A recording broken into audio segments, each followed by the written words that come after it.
আসসালামু আলাইকুম প্রিয় দর্শক, স্বাগত জানাচ্ছি বিডি চ্যানেল 4 রাতের সংবাদে। পুরো সংবাদ জুড়ে আপনাদের সাথে আছি আমি মাহফুজা পলক।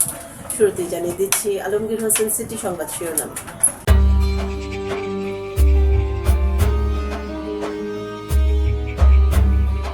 স্বাস্থ্য সেবায় আধুনিক প্রযুক্তির বিকাশে সরকার গবেষণাকে গুরুত্ব দিচ্ছে প্রধানমন্ত্রী। বাজিতপুরে প্রবাসীর বাড়িতে ডাকাতির ঘটনায় নৈরা ডাকাতকে রাজধানী থেকে গ্রেফতার।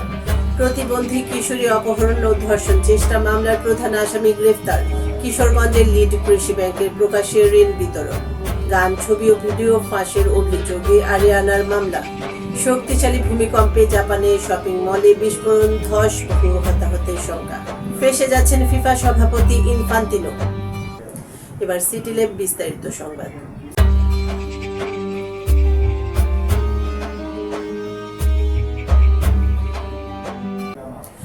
স্বাস্থ্য সেবায় আধুনিক প্রযুক্তির বিকাশে সরকার গবেষণা ও উদ্ভাবনকে সর্বোচ্চ গুরুত্ব দিচ্ছে বলে জানিয়েছেন প্রধানমন্ত্রী তারেক রহমান। আজ সচিবালয়ে মন্ত্রিপরিষদ বিভাগে প্রধানমন্ত্রীর কার্যালয়ে এক সভায় তিনি কথা বলেন বলে জানিয়েছেন উপপ্রেস সচিব হাসান শিপলু। এবার স্যাফরন ডিলার স্থানীয় সংবাদ।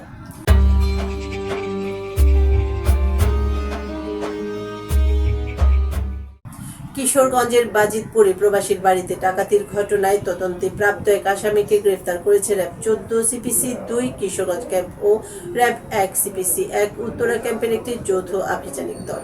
বেলা 3:30টার কিছু পরে গোপন সংবাদের ভিত্তিতে অভিযান চালিয়ে তাকে রাজধানীর উত্তরা পূর্ব থানা এলাকা থেকে নূর ইসলাম ওরফে নৈরা ডাকাতকে গ্রেফতার করা হয়। ময়মনসিংহের ঈশ্বরগঞ্জে শারীরিক ও মানসিক প্রতিবন্ধী এক কিশোরীকে অপহরণ ও ধর্ষণ চেষ্টা মামলার এজাহারভুক্ত 1 নম্বর আসামি রায়হান মিয়াকে গ্রেফতার করেছে পুলিশ। আজ সকালে তাকে ঈশ্বরগঞ্জ থানায় নারী ও শিশু নির্যাতন দমন আইন দায়ের করা মামলায় গ্রেফতার করে বিজ্ঞ আদালতে সোপর্দ করা হয়। কিশোরগঞ্জে ফাইন্যান্সিয়াল ইনক্লুশন ডিপার্টমেন্টের আওতায় বাংলাদেশ কৃষি ব্যাংকের লিড ব্যাংক পদ্ধতিতে নিম্ন আয়ের হিসাবধারীদের মাঝে প্রকাশ্যে ঋণ বিতরণ করা হয়েছে।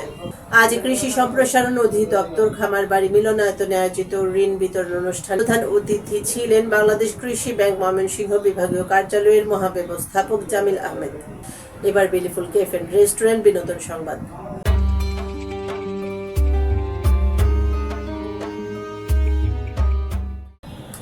অ্যাকাউন্টে অনুপ্রবেশ করে অপ্রকাশিত গান, মিউজিক ভিডিও ফুটেজ এবং ছবি চুরি ও ফাঁসের অভিযোগে বেনামি হ্যাকারের বিরুদ্ধে মামলা করেছেন পপ তারকা আরিয়ানা গ্রান্ডে।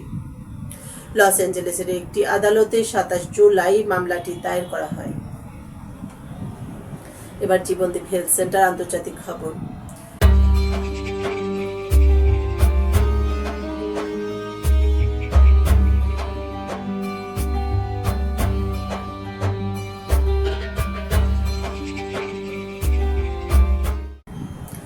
জাপানের দক্ষিণাঞ্চলের কুমামোতো অঞ্চলে আজ 7.1 মাত্রার শক্তিশালী ভূমিকম্প আঘাত হেনেছে।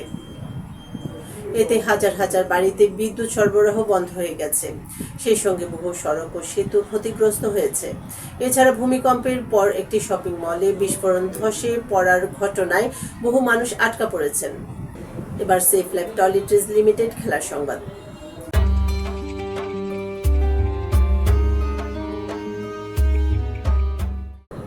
যুক্তরাষ্ট্রের প্রেসিডেন্ট ডোনাল্ড ট্রাম্প ও তার প্রশাসনের সঙ্গে ফিফার ঘনিষ্ঠ সম্পর্ক নিয়ে আনুষ্ঠানিক তদন্ত শুরু করেছে মার্কিন কংগ্রেস।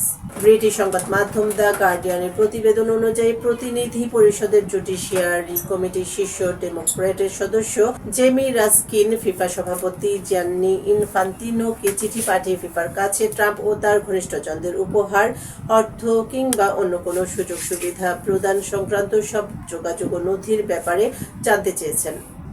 দর্শক, সংবাদ শেষ করার আগে ম্যাপল ইন্টারন্যাশনাল স্কুল শিরোনামগুলো আরো একবার।